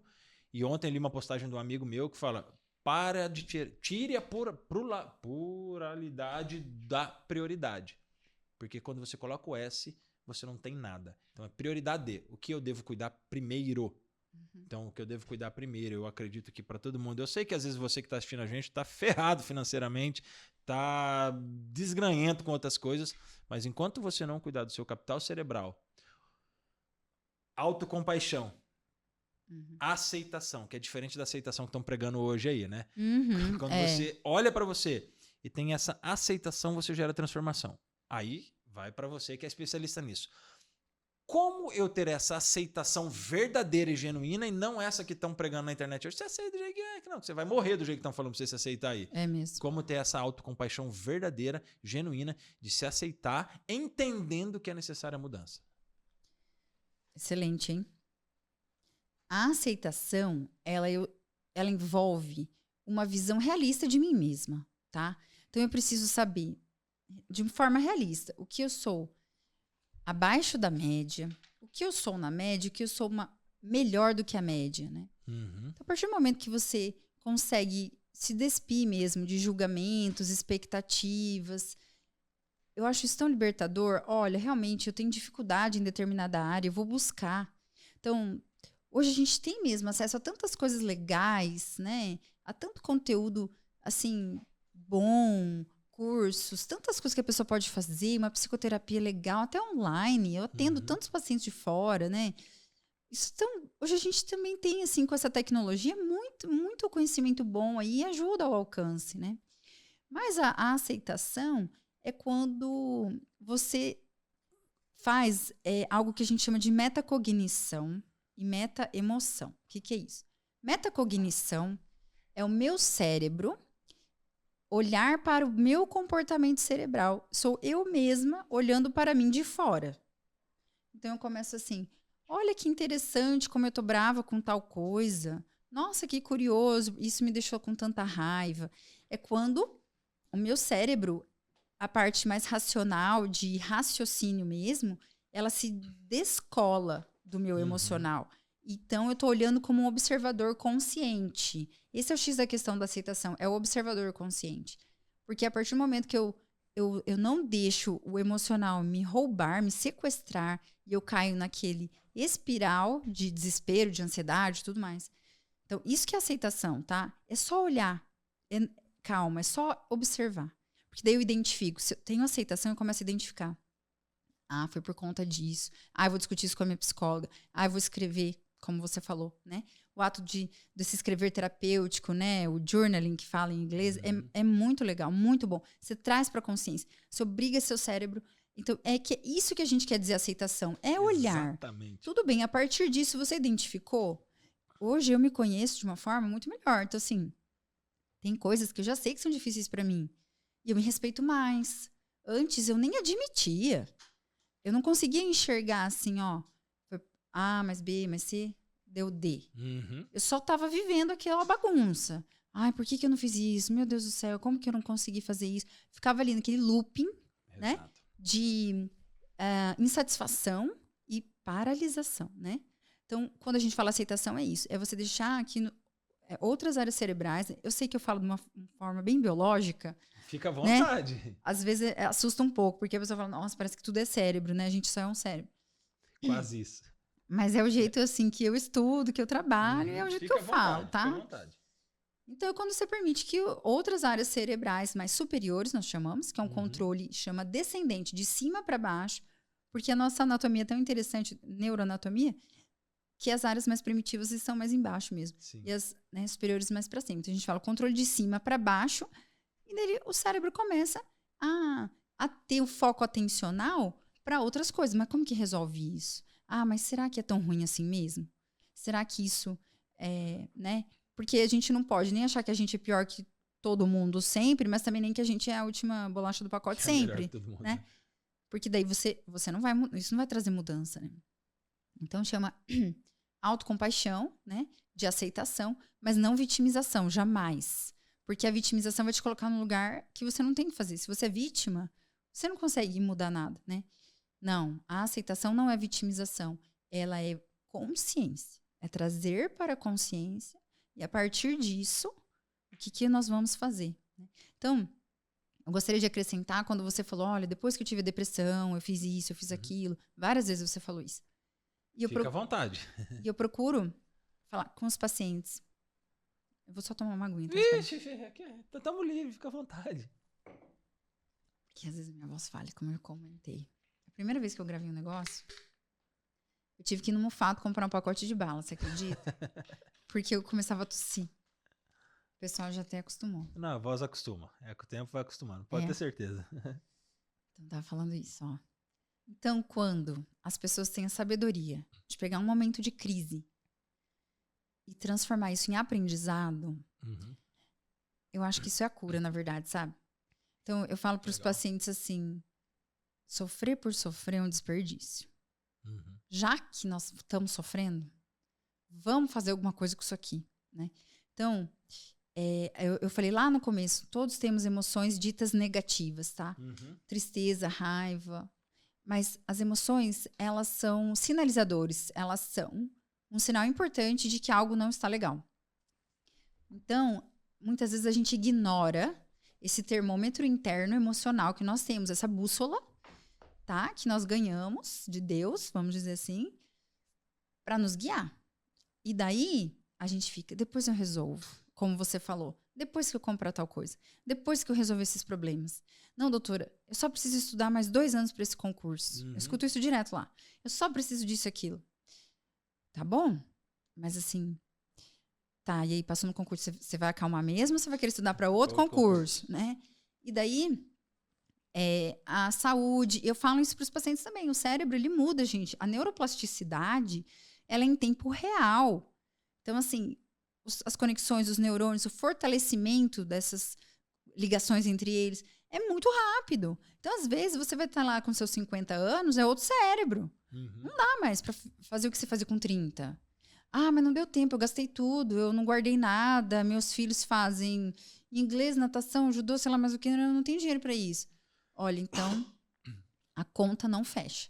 Então, assim, quando a gente tem um esgotamento emocional ou um quadro mental ali que teve um gatilho ambiental importante, que não são todas as vezes, mas a maioria a gente vai encontrar, preste atenção. O que a gente vai aprender com isso? O que eu vou mudar na minha vida? Né? Prevenção de recaídas. Então, eu acho isso extremamente importante. Né? A gente não pode sair de um quadro depressivo do mesmo jeito que a gente entrou. A gente tem que sair diferente. Tá? A gente tem que sair assim, com essa consciência, com esse nível de consciência aumentado. Entender que... Assim, bacana demais, bacana demais. E na hora que você ia falando, eu ia entendendo sobre a dor, né? Até virei aqui para encontrar a página onde fala sobre a dor, né? Aqui no livro. Onde eu percebi que tudo aquilo que aconteceu, e percebo hoje, não só da depressão, mas aí eu trago pro esporte. Todas aquelas dores que eu senti na ultramaratona, em uma das que eu fiz o Caminhos da Fé, eu saí de Venceslau Braz, em Minas Gerais, fui até Basílica de Aparecida correndo, deu 70 quilômetros subindo da Serra da Mantiqueira. No quilômetro 63 eu tive uma cãibra abdominal. Nossa. E eu tava, até o quilômetro 50 eu tava rindo, puta maratona, tá mais fácil do que eu imaginava e tal. No quilômetro 50, um apoio nosso passou perto de mim, do Rafael, que estava comigo. Rafael, um beijo. Ele falou, ó, vocês podem pegar pódio ainda. E nem era o nosso objetivo. Uhum. Aquilo ligou uma chave e falou, vamos pensar porcaria desse pódio aí. E começamos a torar o pau no quilômetro 50.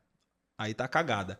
Porque estavam atrás da gente, então não tinha problema, né? Não precisava a gente exagerar. A gente conseguiria chegar e pegar pódio. No quilômetro 63, eu senti uma cãibra na coxa. Eu falei, putz, cara, vou fazer um gelinho. Fiz um gelinho, peguei lá o apoio. Na hora que eu levantei, eu tive a cãibra abdominal. Eu falei, caramba, eu vou travar. O que isso pode fazer comigo agora? Eu falei, eu não consigo mais correr. O Rafael que estava comigo, meu amigo, falou, ó, vai, deixa eu. O apoio fica aqui com a gente, comigo, porque eu tô pior, e vai. Eu terminei andando. O que eu trouxe? Falei, o que aquilo pode me trazer de ensinamento? Durante toda a ultra, da largada até o quilômetro 63, onde eu tive essas crises, eu fiz a mesma alimentação que o Rafael fez. O Rafael é mais baixo que eu e mais gordinho. Uhum. Eu peso, na época eu estava pesando 92 quilos, e ele pesando 80 ou 70 e pouco. Então foi completamente errado. Uhum. Porque como a massa magra demanda muito mais oxigenação, demanda muito mais minerais, muito mais sais, eu consumi o mesmo tanto que ele. Uhum. Então no momento em que eu precisei disso, que o meu corpo ia começar a utilizar as reservas, eu não tinha. Aí eu falei, putz, essa dor, esse momento específico fez com que eu entendesse que em qualquer outra ultramaratona eu precisaria me alimentar de acordo com o meu tipo físico, não com o tipo físico dele.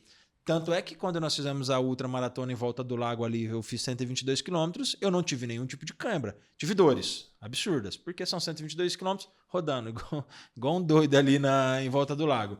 Mas eu não tive o problema das câimbras, porque eu fiz a alimentação correta, de acordo com aquilo que eu precisava. E eu acredito que é assim também no capital cerebral, né? Eu sou individualidade biológica. O meu problema, por mais que eu tive depressão, o Ender que nos filma aqui pode ter tido depressão, o tratamento não é o mesmo. A base, talvez o tratamento seja a mesma, que é o ponto de partida, mas o que cada um de nós vamos fazer é diferente. Aí eu levo para a pergunta do livro que você falou da Benebral. A coragem de ser imperfeito, de entender essa vulnerabilidade, faz com que a gente tenha um passo maior no tratamento? Olha, eu acho que sim, porque eu sempre falo isso também lá na clínica. A pessoa que senta na minha frente, eu entendo um ato de coragem muito grande. Uhum. Então, você admitir, eu não tô bem, as coisas não estão como eu gostaria. E a pessoa senta lá e eu quero que ela me conte a vida inteira dela. Perfeito. Sabe? Então, muitas vezes ela nunca nem me viu, ela tá chegando lá a primeira vez, né? Tá fragilizada. Eu quero saber onde que ela nasceu, com quem ela morava, como que era a vida dela e tudo mais. Você se abrir assim, né? E se expor, claro, há o sigilo médico e tudo mais, mas ainda assim é desconfortável você às vezes chorar na frente de uma pessoa e tal. Que você nem conhece, né? Nem conhece. Então, eu falo para os pacientes, eu acho que é um grande ato de coragem. Outro dia eu escrevi isso lá no Instagram também, uma moça falou alguma coisa, eu disse para ela, olha, buscar ajuda é um ato de coragem, né? Uhum. Então, eu acho que a Brené, ela, no livro A Coragem de Ser Imperfeito, ela mostra isso, né? A ousadia, né? O aprendizado só vai vir experimentando. Então, você falou da sua situação com o seu colega, tal, da alimentação. Você já aprendeu, né? Na segunda vez, você já não cometeu esse erro, né? Então, é o processo, né, de conquista e tudo mais. Mas eu respeito demais as pessoas que vão para tratamento, porque eu acho isso, que exige muita coragem de você se olhar, de você admitir, de você ir para uma terapia, sabe? Nos torna mais humildes. Eu acho interessantíssimo isso. As pessoas que já passaram por um quadro de precisar de uma ajuda psicológica ou psiquiátrica, com medicação, terapia que seja, são mais humildes e mais empáticas. Porque a empatia maior de todas é quando você de fato já viveu aquela situação. Sim. Então, você consegue imaginar até certo ponto, mas quem já viveu sabe o que é sentir aquilo, né? Uhum. Então, isso... Eu brinco que o meu networking é o consultório, né? As pessoas que eu conheço são que vão lá. E são pessoas maravilhosas. Eu, continuando no assunto, mas aí eu vou fazer uma pergunta talvez muito mais pessoal. Tanto para Juliana Brum quanto para a doutora. O que a espiritualidade tem em relação com o tratamento? Se o paciente dá abertura ou não. Por que eu estou te fazendo essa pergunta? E por que eu entro? A gente está falando de pessoas, mas como você me disse, a sua trajetória é muito legal até o ponto onde você chegou. E na hora que você chegou aqui, você, por coincidência, conhece o nosso filmmaker e participa da mesma igreja que ele. Então eu me sinto na liberdade de fazer essa pergunta. O que Deus influencia a Juliana Brum nesse trabalho? Nossa, totalmente. Agora é uma questão super pessoal mesmo. Uhum. E quando eu entro no assunto da espiritualidade, às vezes eu falo para os pacientes, o que eu vou falar agora não é da psiquiatria. Mas é claro que tem que ter também esses pontos em comum, né? E quando eu sinto que para aquela pessoa, naquele momento, faz sentido falarmos sobre isso, tá? Para a psiquiatria, nós sabemos que quem exerce a sua espiritualidade melhora mais, tá? Isso tem N estudos que eu posso te trazer. Comprovando. Né? Comprovando. Mas quando eu entro assim, num assunto extremamente particular, na questão de fé e tudo mais, com toda certeza, traz, eu diria que muito mais força para a pessoa, né? Essa sensação de que eu não estou sozinho no mundo, né? Que alguém cuida de mim, que eu tenho um pai que cuida de mim, que há propósito na minha vida, né? Isso é muito forte. E agora outra pergunta. Agora bem pessoal. O que é Deus para Ju? Antes de responder. O Ender, há 1 ano que ele filma a gente aqui. Eu acho que é quase impossível não perguntar de Deus para todo mundo que senta aqui. Uau! Pergunto porque eu deixo muito claro a minha fé, muito claro aquilo que eu professo. E esse podcast só existe porque Deus permitiu, senão não era para existir. Esse podcast só existe porque um dia, há um pouco mais de 4 anos e meio, eu entreguei totalmente a minha vida a Deus. Totalmente a minha vida a Deus. Não me importa nada e eu sou muito claro em falar, o podcast podia acabar se não for para eu falar dele. Então, por isso que em algum momento do podcast eu sempre pergunto para alguém. E o que é Deus para Ju? Não é quem é Deus, porque eu já sei que você acredita. Uhum. Né? O que é Deus para Ju? O que ele tem a ver com a história da Ju? Em que momento ele entrou na sua vida ou ele faz parte sempre? Ou em que momento você deu a real importância para o nosso Criador? O momento que eu dei real importância para Deus foi um momento em que eu senti que tudo que eu tinha, que eu sabia, que eu achava que eu sabia, não servia para nada. Basicamente isso. Para eu encontrar Deus, eu tive que admitir para mim mesma que eu não era suficiente para resolver um problema. Então, não gostaria que tivesse sido meu último recurso levantar as mãos para o céu e tentar encontrar Deus. Mas foi, né? Só que foi tão maravilhoso, foi uma coisa assim Foi um encontro verdadeiro mesmo. Então, hoje, pra mim, eu sinto muito isso como você. Quando eu, assim, aceitei Jesus na minha vida, tudo ficou leve, porque agora eu entendo que tem propósito e que ele me guia. Então, sempre que eu vou fazer um projeto, eu falo, Senhor, se não for da sua vontade, me Tira. mostra. Eu peço sabedoria, assim, Senhor, se não for para tua honra e glória, né? Se não for para você ser glorificado na minha vida, se eu não quero mesmo. Como você falou, eu prefiro perder tudo, né? É isso, eu ia fazer essa pergunta. O que você está disposto a perder só para servir Deus? Vou piorar. Ai, nossa. Jogaria sua carreira fora? Com Só para servir Deus? Eu jogaria minha carreira fora. Massa. Eu vou ser sincera com você, já que nós estamos aqui abrindo nosso coração no podcast. A área da minha vida que eu tenho mais dificuldade, assim, ainda, né? Então, estou trabalhando isso. É família. Assim, quando eu vejo, assim, né? Abraão pegou o único filho, né? E ele estava disposto a sacrificá-lo por amor a Deus, né? Ele foi tão recompensado, né? É algo que mexe muito comigo. Então, assim, e acho que a questão familiar é algo que eu falo, poxa, né? Só Deus mesmo para entregar seu filho unigênito por toda a humanidade, né? Porque, puxa vida, hein? Agora, a minha profissão, como é algo assim que eu também acho que os meus valores, a minha imagem, eu sei que é um pedaço de mim. Sim. Né? Eu estou psiquiatra, mas não sou psiquiatra, né? Então, isso, se for algo... Eu de verdade, Edu, se o meu marido chegasse para mim e falasse, Ju, você fica em casa com os meninos e deixa que o resto se for importante para nós, se for algo que faça diferença naquele momento, seja mais importante para os meus filhos, eu deixo. Você já teve coragem de pedir isso para Deus? Não sei se eu tive coragem de pedir isso para Deus. Por que eu tô agora fazendo a parte inversa? Por que eu te faço essa pergunta? Não é fácil, eu tenho certeza.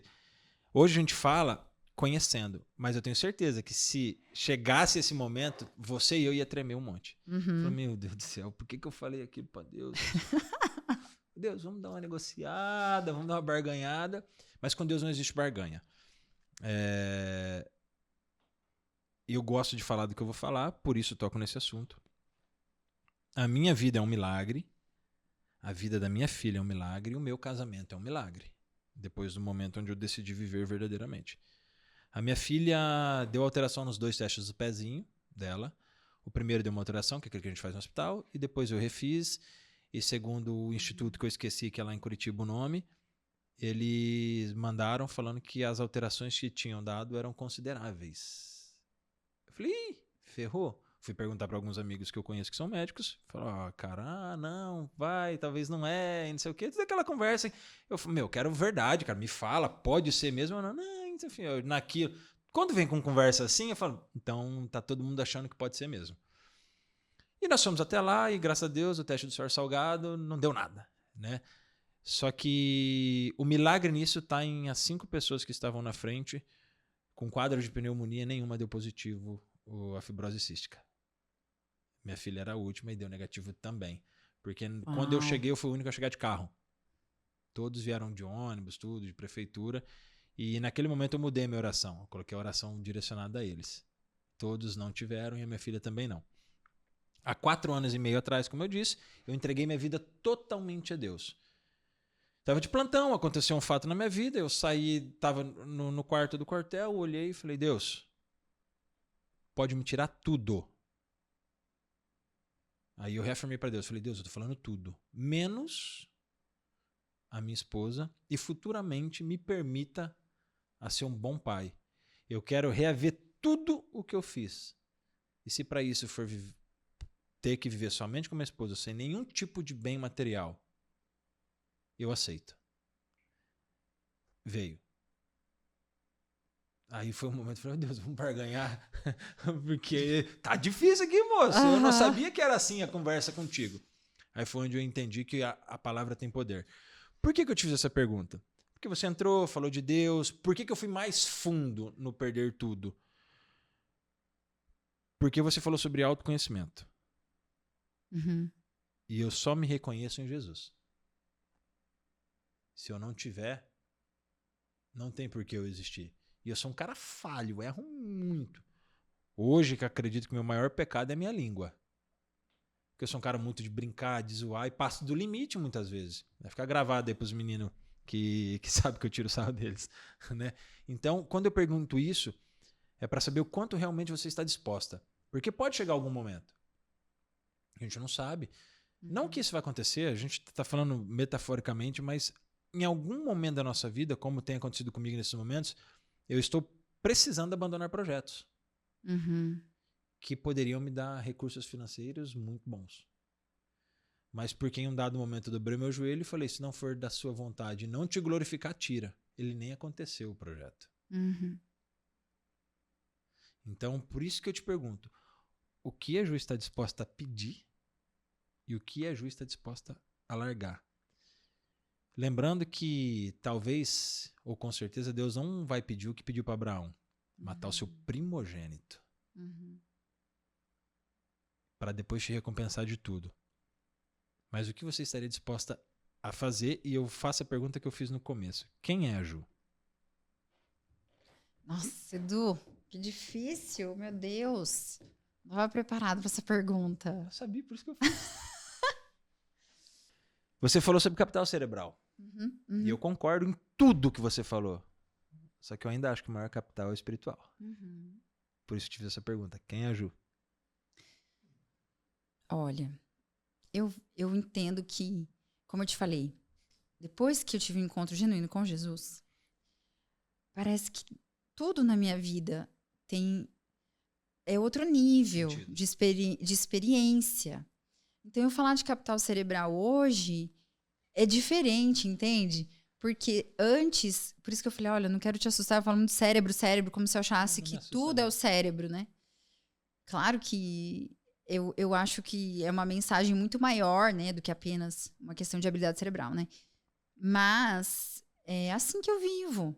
Para mim hoje, se não, eu não consigo, como eu tive um antes e depois, Sim. tá? Eu falo isso muito para eu tenho uma amiga, né, que nasceu na igreja, né? Eu não nasci na igreja. Então eu falo para ela, eu sei o que é viver sem. E eu sei que é viver depois. Para mim, a vida é agora. Então, o resto é morte. Então, se for para eu. Quantas vezes eu já, em oração, falei: Senhor, minha vida está aos pés da cruz. É o que eu quero. É deixar a minha vida, né, à disposição de Deus. Eu não sei te dizer, sinceramente, o que você está disposta. Porque uma das coisas que eu mais quero é falar sim para Deus.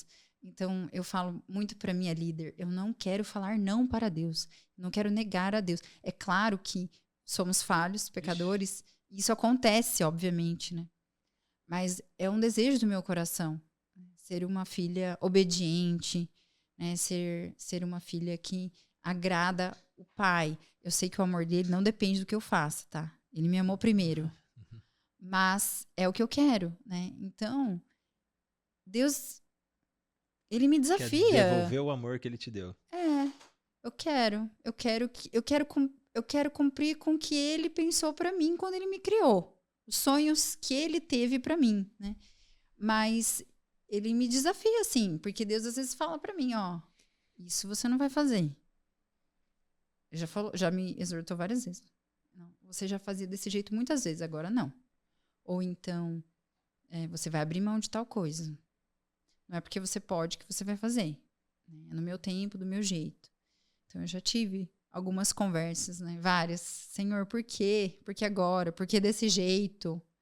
Né? E daí vem o desafio de lembrar que o jeito dele é o Eu jeito ouvi perfeito. Né? uma definição essa semana estudando.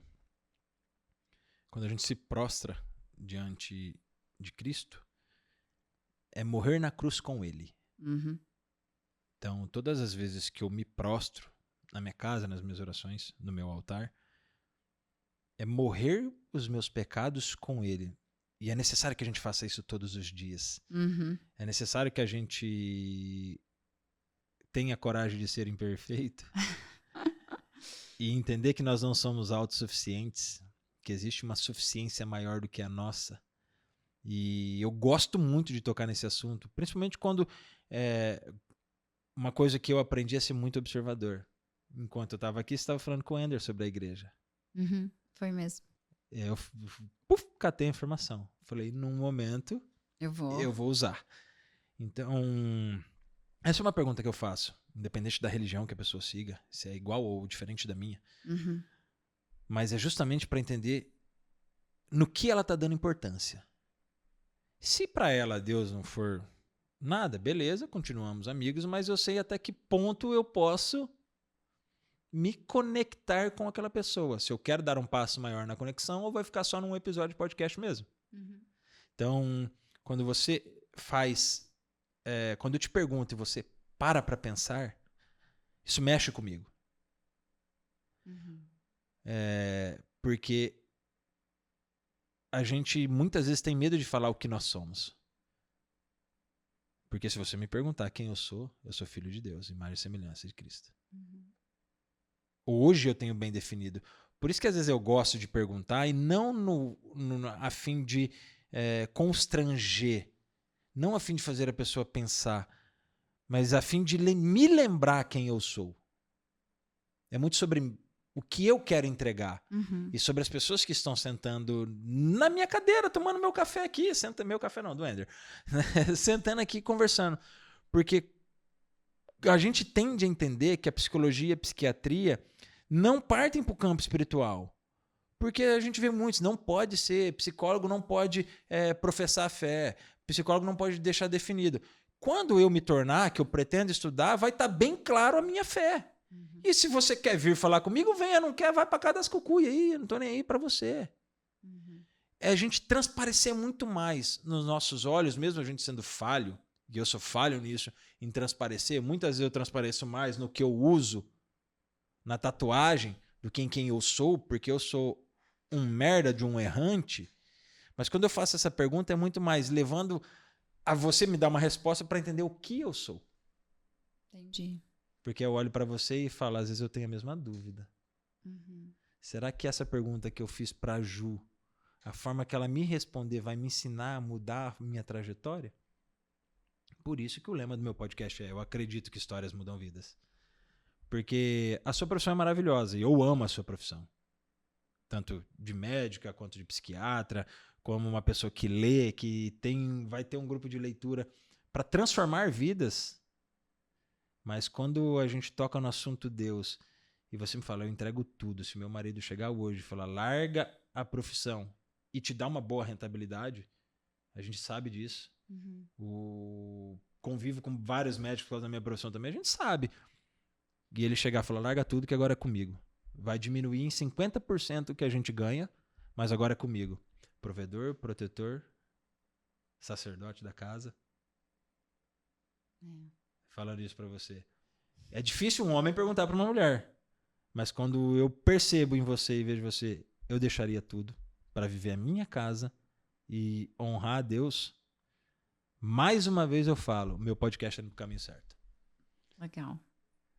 Fico impressionada também como que a gente se conectou e fico muito feliz de ter tido essa oportunidade de falar do meu amor por Deus também e o impacto que ele teve na minha vida, né? E eu acho que muitos pacientes, a gente acaba entrando nessa área, uma área super importante da vida das pessoas, né?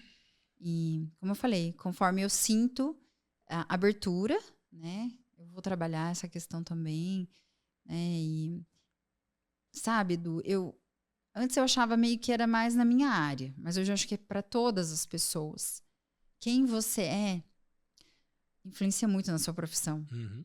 Então, aquela história de, tudo bem, eu sou formada aqui, sou formada lá e tal, mas não é só o conhecimento formal que você teve, as experiências que você tem, os valores que você tem, o que te move, né? Onde vai o seu olhar, onde está o seu coração, são coisas que vão impactar na sua profissão, né? Então, hoje, não tem como eu falar, talvez, do meu trabalho e não falar da minha fé. É isso que eu gosto, é isso que me fascina. Porque, falando da profissão, lá no começo, você comentou que as pessoas estão muito atreladas ao que ela faz. Quando ela é perguntada. Uhum. Eu sou isso. Não, isso é a sua profissão. Acredito que lá na parte do autoconhecimento você toca muito.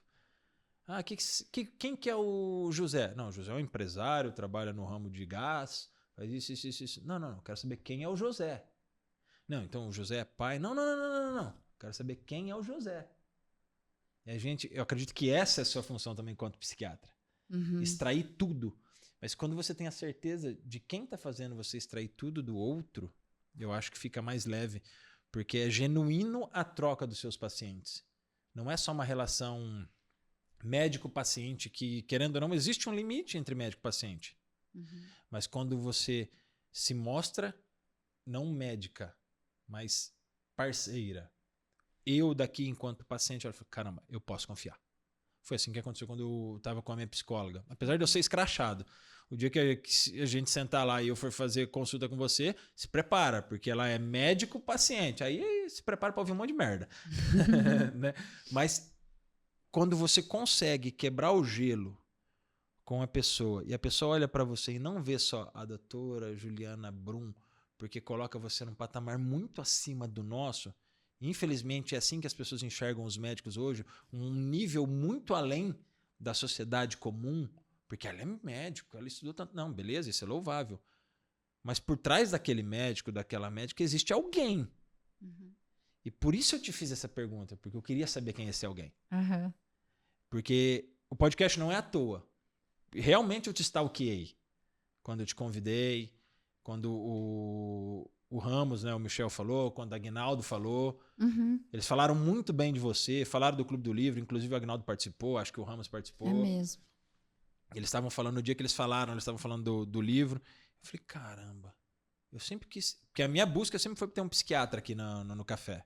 Ah, sim. Eu sempre quis, porque eu queria alguém com conhecimento do trem mesmo. Porque eu estudo, mas eu não sou especialista.